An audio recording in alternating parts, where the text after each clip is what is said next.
मध्य प्रदेश के बुरहानपुर जिले में सलाई के वृक्षों से केमिकल का इस्तेमाल करते हुए निकाले जा रहे गोंद के मामले में बड़ी संख्या में पर्यावरणविद शिकायत करने सामने आए। बताया जा रहा है कि वन विभाग ने 6 लोगों को सलाई गोंद खरीदी के लिए लाइसेंस जारी किया है, जिसे लेकर इसकी शिकायत स्थानीय वरिष्ठ अधिकारियों के साथ भोपाल स्तर पर की गई। पर्यावरण प्रेमियों का कहना है कि सलाई के वृक्ष को सुरक्षित करने की आवश्यकता है। बावजूद इसके इस तरह के लाइसेंस जारी करने वाले लापरवाह अधिकारियों पर भी कार्रवाई होनी चाहिए और जारी किए गए लाइसेंस को तुरंत निरस्त किया जाना चाहिए। वहीं वन विभाग ने भी माना कि केमिकल के इस्तेमाल से सलाई के वृक्ष को नुकसान होता है। हालांकि जंगलों में केमिकल के इस्तेमाल पर उन्होंने जांच कर दिखाने की बात कही है। बुरहानपुर जिले के वन अंचलों में बीते कुछ दिनों से लगातार सलाई के वृक्षों पर केमिकल का इस्तेमाल करते हुए उससे गोंद निकाले जाने के मामले में अब स्थानीय वन समितियों और समाजसेवी ने अपना विरोध दर्ज कराया और आगे आए हैं। उनका कहना है कि इस तरह से व्यापारियों के सभी लाइसेंस रद्द करने चाहिए। हमारा जंगल जिससे बच सकेगा। जिले में गिने चुने ही सलाई के पेड़ नजर आ रहे हैं। प्रधानमंत्री नरेंद्र मोदी नारा दे रहे हैं, एक पेड़ मां के नाम लगाया जाए, और वन विभाग ही इस तरह से जंगलों को खत्म करने में लगा हुआ है, जिसकी शिकायत भोपाल तक भी की गई है। इस मामले पर पहले भी वन विभाग के वरिष्ठ अधिकारियों ने लाइसेंस निरस्त किए थे, लेकिन अब विभाग ने फिर से सलाई गोंद के लिए लाइसेंस जारी कर दिया। वहीं इस मामले में शिकायतकर्ता जितेंद्र रावतोले ने बताया कि हाल ही में प्रभारी डीएफओ के द्वारा सलाई गोंद को लेकर 6 लाइसेंस जारी किए गए। उस पर एक मांग पत्र सौंपा। सलाई के वृक्ष और पर्यावरण को जो नुकसान हो रहा है, उसे देखते हुए 6 लाइसेंस को तत्काल प्रभाव से रद्द करने की मांग की गई। इसे लेकर साल भर से लगातार मांग की जा रही है, जिस पर 14 फरवरी 2024 में विभाग ने माना था गोंद व्यापारियों के द्वारा गलत तरीके से केमिकल का इस्तेमाल करते हुए ज्यादा मात्रा में गोंद निकाला जा रहा है। उस समय इस पर रोक लगाई गई थी, लेकिन अब फिर से यह जारी है, जिस पर अधिकारियों से पूछना चाहते हैं कि बीते 10 माह में क्या सलाई के वृक्षों की जांच की गई है या बगैर जांच के, बगैर किसी रेंजर के प्रतिवेदन प्राप्त करे दोबारा से लाइसेंस जारी किए गए।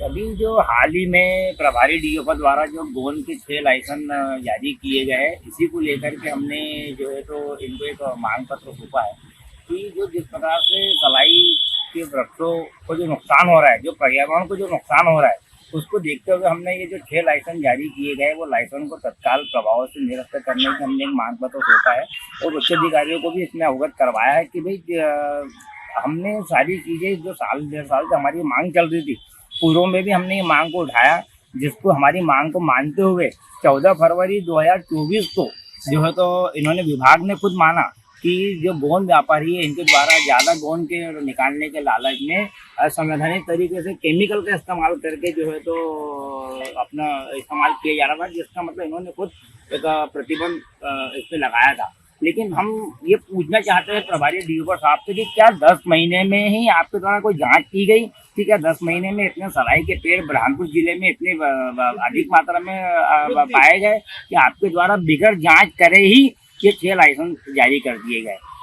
हमको पूरी जानकारी है कि इन्होंने किसी प्रकार की कोई जांच नहीं की, किसी प्रकार का कोई रेंजरों से प्रतिवेदन नहीं लिया है। इन्होंने पूरे असंवैधानिक तरीके से गोंद के लाइसेंस इशू की है। इसलिए हम मांग करते हैं कि तत्काल यहाँ के पर्यावरण के नुकसान को देखते हुए, सलाई के पेड़ों के नुकसान को देखते हुए तत्काल ये 6 के 6 लाइसेंस निरस्त किएगा।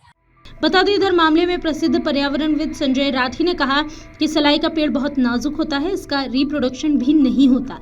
इसे लगाने के लिए काफी मोटा खूंटा गाड़ना पड़ता है, जिसमें उसका विकास होकर वह पेड़ बढ़ता है। इसलिए इस पेड़ के साथ छेड़छाड़ नहीं होना चाहिए। अभी जो बुरहानपुर क्षेत्र में 6 लाइसेंस जारी होने का मामला सामने आया सलाई गोंद को लेकर, तो ये सलाई का पेड़ कितना महत्वपूर्ण होता है और किस तरह से इसको ये केमिकल से निकालने से खतरा है? देखिए, वो सलाई का जो पेड़ है वो बहुत नाजुक होता है और उसका रिप्रोडक्शन नहीं हो पाता। तो यदि हमको सलाई का पेड़ लगाना है तो उसका काफ़ी मोटा खूंटा गाड़ना पड़ता है, तो वो खूंटे में बड़े वर्षों में उसका विकास होता है और वो पूरा झाड़ बनता है। तो सलाई का रिप्रोडक्शन इतना जब मुश्किल है तो सलाई के झाड़ के साथ छेड़छाड़ नहीं होना चाहिए। उसमें तो उसका गोंद प्राकृतिक रूप से निकालने के लिए जो वनोपज और वनवासियों की आय बढ़ाने के लिए जो भी उनका उद्देश्य है, उसको बहुत सुरक्षित तरीके से यदि निकालते हैं तब तो ठीक है। कुछ शिकायतें ऐसी मिली है या ऐसी कहीं से बात आई है कि केमिकल लोग लगा रहे हैं और वो गोंद ज़्यादा निकले, ऐसा कोई केमिकल नहीं होता जिससे झाड़ ज़्यादा गोंद अपने से निकाल दे। तो ये भी बहुत गलत प्रक्रिया है। यदि कोई केमिकल वगैरह यूज़ कर रहा है तो बहुत ही गलत है और उस वृक्ष का अस्तित्व ही खत्म हो जाएगा।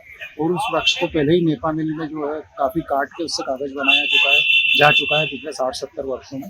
तो सलाई के गोंद का संरक्षण बहुत आवश्यक है और यदि किसी तरीके की कोई लाइसेंसिंग हुई है और तो उसको तत्काल निरस्त करना चाहिए, ऐसी हमारी मांग है। और बिना सोचे समझे यदि किसी को लाइसेंस दिया गया है तो ऐसे अधिकारी पर भी कार्रवाई होनी चाहिए। वहीं इस मामले में प्रभारी डीएफओ ने कहा कि कुछ शिकायतें आई हैं जिनमें केमिकल से गोंद निकालने की बात कही गई है। इस पर हम लगातार निगरानी कर रहे हैं जिससे इस तरह की अवैध गतिविधियां ना हो सके। हमारे पास वन मंडल स्तर पर पूरी जानकारी रहती है किस जगह किस किस्म का जंगल है। तो इस स्थिति को देखते हुए वन मंडल ने लाइसेंस जारी किए हैं और करीब 15,000 लोग इस काम से जुड़े थे जिनको गोंद कलेक्शन के काम में बड़ा रोजगार मिला है। हालांकि इस पर किसी तरह की आपत्ति आने पर उसकी जाँच की जाएगी। उन्होंने माना कि केमिकल का इस्तेमाल करने या गलत तरीके से पेड़ को छीलने पर पेड़ को हानि होती है। लाइसेंस जारी किए गए, जबकि कुछ लोगों का इसमें विरोध है कि भाई सलाई गोंद के जो पेड़ है वो काफी संख्या में कम है और जो गोंद निकालने वाले हैं वो इंजेक्शन लगा के गोंद निकाल के क्षति पहुंचाते हैं। देखिए, कुछ शिकायतें तो आती हैं इस तरह की कि कुछ लोग केमिकल का इस्तेमाल करके गोंद निकालने का काम करते हैं। तो इस पर हम अब सतत मॉनिटरिंग कर रहे हैं कि इस तरह की कोई गतिविधि ना हो पाए इल्लीगल तरीके से, इसकी हम मॉनिटरिंग कर रहे हैं। सर, लाइसेंस जारी करने के लिए निरीक्षण किया जाता है कि वो क्षेत्र में पेड़ है भी या नहीं है और रेंजर की प्रतिवेदन के बाद लाइसेंस जारी होता है, लेकिन ऐसा कुछ नहीं किया और डायरेक्ट लाइसेंस जारी होता है। नहीं, ऐसा नहीं है। हमारे पास जो है वन मंडल स्तर पर वर्किंग प्लान हमारे पास रहता है, तो उसमें हमारे पास पूरे जंगल की जानकारी रहती है कि हमारे पास किस जगह किस किस्म का जंगल है। तो उस बेसिस पे हम लोगों ने जो है हमारे वन मंडल ने लाइसेंस जारी किए हैं और ये पिछले साल की आप तुलना करें तो ग्रामीण लोगों को काफी मात्रा में उनको गोंद के माध्यम से रोजगार मिला है। करीब 15,000 लोग उसमें जुड़े हुए थे, तो उनको गोंद कलेक्शन के माध्यम से उनको एक बड़ा रोजगार मिला और जिससे उनकी अर्थव्यवस्था में उनको अगर आपत्ति आती है तो उसको कुछ जांच होगी? आपत्ति आती है तो निश्चित रूप से जांच करेंगे। आपके जो शाहपुर के रेंजर है उन्होंने भी लिखित में दिया कि हमारे से कोई पूछा नहीं गया, तो बिना पूछे इन्होंने इस तरीके का लाइसेंस जारी। नहीं, इसकी जानकारी मुझे है नहीं, हमसे पूछा है कि नहीं पूछा। सर, गोंद निकालने के बाद सलाई का पेड़ पूरी तरह सूख जाता है, इसको बचाव के लिए क्या?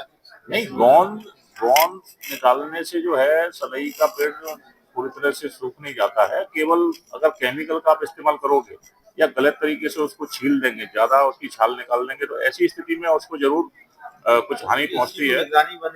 हाँ, नहीं, मैं अपनी बात पूरी कर लूं। मतलब जैसे आपने बोला ना कि सलाई का पेड़ खत्म हो जाता है। देखिए, प्राकृतिक रूप से सलाई में गोंद निकलता है और उसका उपयोग जो है सभी लोग कर रहे हैं औषधि के रूप में या जो भी जहाँ भी उसका उपयोग होता है। लेकिन केमिकल वगैरह का यूज करेंगे या ज्यादा उसको छीलेंगे तो उससे जरूर सलाई के पेड़ को नुकसान पहुंचता है।